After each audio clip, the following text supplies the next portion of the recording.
Om Swastiastu. Kami akan membahas analisis dari kasus tentang Diana pada ruang kolaborasi topik 5, mata kuliah pemahaman tentang peserta didik dan pembelajarannya.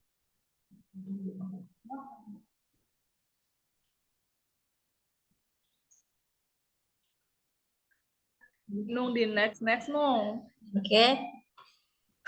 Ulang.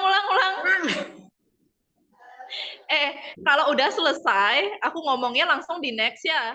Iya. Lemot. Ayo.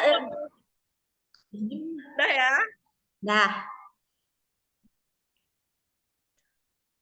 Om Swastiastu. Baik, kami akan membahas analisis studi kasus tentang Diana pada ruang kolaborasi topik 5, mata kuliah pemahaman tentang peserta didik dan pembelajarannya. Adapun kelompok kami yaitu yang pertama Puspa Yoga Ariana, yang kedua Nur Komaria, yang ketiga Nunung Erayani, dan yang terakhir yaitu Ayu Wiratama.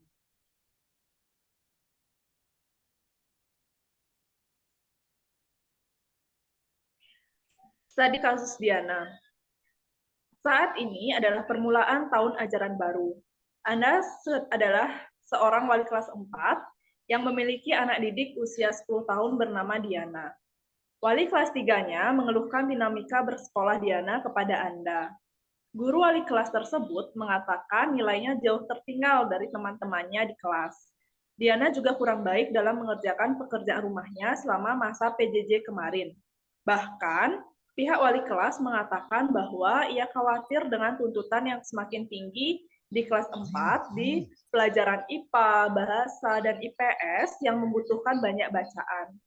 Diana seringkali tidak menyelesaikan tugas-tugas yang diberikan dan ulangannya menunjukkan nilai buruk. Namun demikian, ketika materi tugas dan ulangan tersebut diulangi secara lisan dan individual, Diana dapat menjawabnya.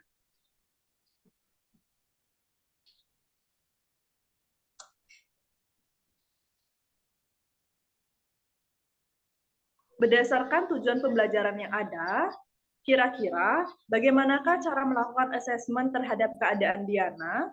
Jenis asesmen apakah yang akan Anda berikan kepada siswa Anda tersebut? Jelaskan pertimbangan Anda.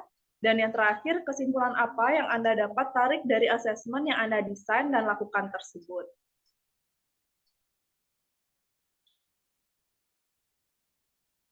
Berdasarkan kasus dari Diana, dapat diambil hipotesis bahwa gaya belajar Diana auditori dan Diana masih belum bisa membaca.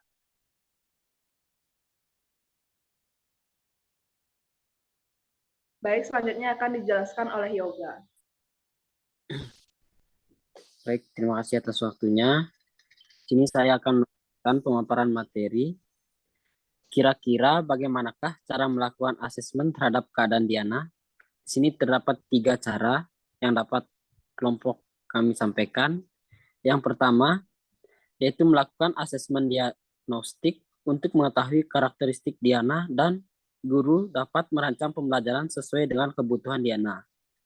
Yang nomor 2, melakukan observasi saat pembelajaran untuk mengetahui kemampuan Diana, penilaian afektif, kognitif, dan psikomotor sesuai dengan rubrik penilaian. Yang ketiga, melakukan self-assessment. Diana diminta untuk menilai dirinya sendiri yang berkaitan dengan status, proses, dan tingkat pencapaian kompetensi yang dipelajarinya dalam mata pelajaran tertentu. Yang dapat saya sampaikan akan dilanjutkan oleh Nur Komaria.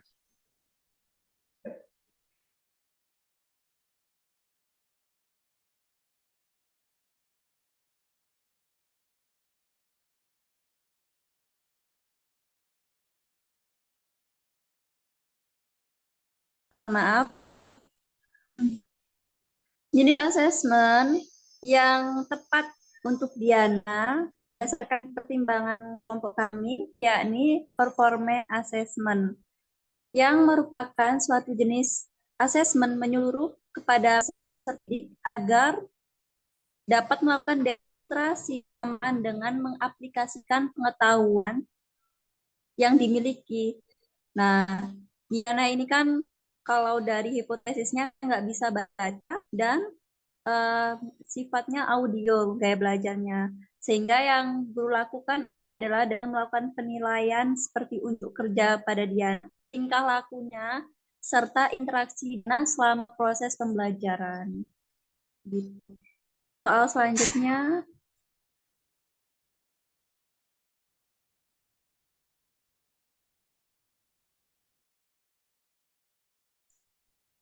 Oke, untuk soal selanjutnya, kesimpulan apa yang bisa kita tarik dari asesmen yang akan didesain dan yang akan kita lakukan.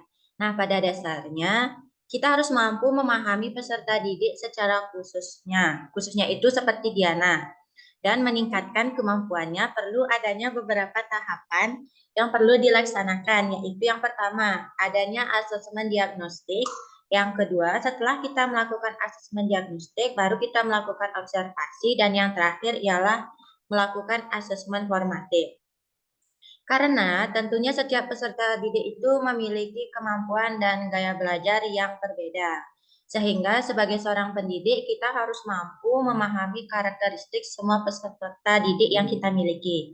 Maka dari itu, segala permasalahan yang dihadapi oleh peserta didik harus dianalisis terlebih dahulu guna menentukan pengajaran serta asesmen yang tepat sehingga kekurangan maupun kelebihan tersebut tidak menghalangi proses pembelajaran dan pada akhirnya tujuan pembelajaran tersebut dapat tercapai serta pembelajaran berjalan dengan efektif. Baik, sekian dari saya serahkan kepada moderator. Baik, demikian yang dapat kami sampaikan. Semoga apa yang telah kami sampaikan dapat bermanfaat untuk rekan-rekan sekalian. Kami akhiri dengan terima kasih. Om Santi, Santi, Santi Om.